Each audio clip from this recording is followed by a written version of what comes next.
নমস্কার বন্ধুরা, আজকে কোনো ব্লগ ভিডিও নিয়ে আসিনি। আজকে চিলি পনির রেসিপি শেয়ার করছি তোমাদের সাথে। তো প্রথমে আমি এদিকে কর্নফ্লাওয়ারটা মাখিয়ে নিলাম পনিরের সাথে, আর এদিকে একটা বাটিতে কিছুটা কর্নফ্লাওয়ার, ময়দা 2 চামচ মতো কর্নফ্লাওয়ার, 1 চামচ ময়দা, লবণ আর গোলমরিচ গুঁড়ো আর অল্প পেঁয়াজ আদা রসুন বাটা দিয়ে জল দিয়ে এটাকে ভালো করে গুলিয়ে নিচ্ছি।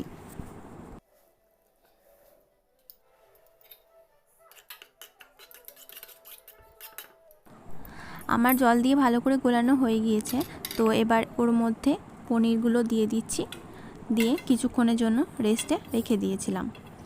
আর একদিকে একটা বাটিতে টমেটো সস, সয়া সস 4 চামচ মতো টমেটো সস, 1 চামচ মতো সয়া সস, 1 চামচ চিলি সস আর কাশ্মীরি লঙ্কার গুঁড়ো দিয়ে একটা পেস্ট আমি সাইডে বানিয়ে রেখে দিলাম।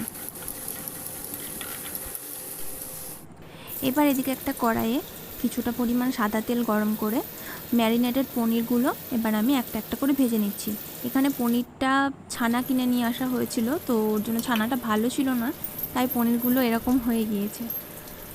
কেনা পনির ছিল না এটা। আমার ভাজা হয়ে গিয়েছে, এবার আমি এগুলো একটা একটা করে তুলে নিচ্ছি। এদিকে কড়াইয়ে ওই তেলের মধ্যেই পেঁয়াজ, ক্যাপসিকাম, হলুদ বেল পেপার আর সবুজ বেল পেপার দিয়ে ভালো করে নেড়ে নিয়ে একটু লবণ দিয়ে দিচ্ছিলাম, যাতে ওটা নরম হয়ে যায় তাড়াতাড়ি। আমার ভালো করে নাড়ানো হয়ে গিয়েছে। এবার ওর মধ্যে যে সসটা আমি মিশিয়ে রেখেছিলাম জলে গুলে, ওটাকে দিয়ে দিলাম। আর একটা বাটিতে এদিকে আমি 1 চামচ মতো কর্নফ্লাওয়ার দিয়ে জল দিয়ে ভালো করে গুলিয়ে নিচ্ছি। এদিকে জলটা ফুটতে লেগেছে, তো তার মধ্যে আমি ভেজে রাখা পনিরগুলো সব দিয়ে দিচ্ছি।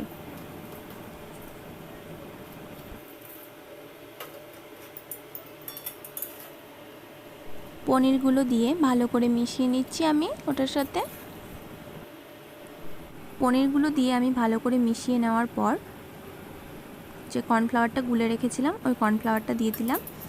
এরপর একটু মিশিয়ে নিয়ে ওর মধ্যে পরিমাণ মতো চিনি দিয়ে দিচ্ছি। আমাদের একটু বেশি মিষ্টি মিষ্টি খাই, তো তার জন্য আমি একটু বেশি মিষ্টি দিয়েছি। তোমরা তোমাদের প্রয়োজন মতো দিও। আর আমি নামানোর আগে অল্প একটু সাদা তেল দিয়ে গার্নিশিং করেছি।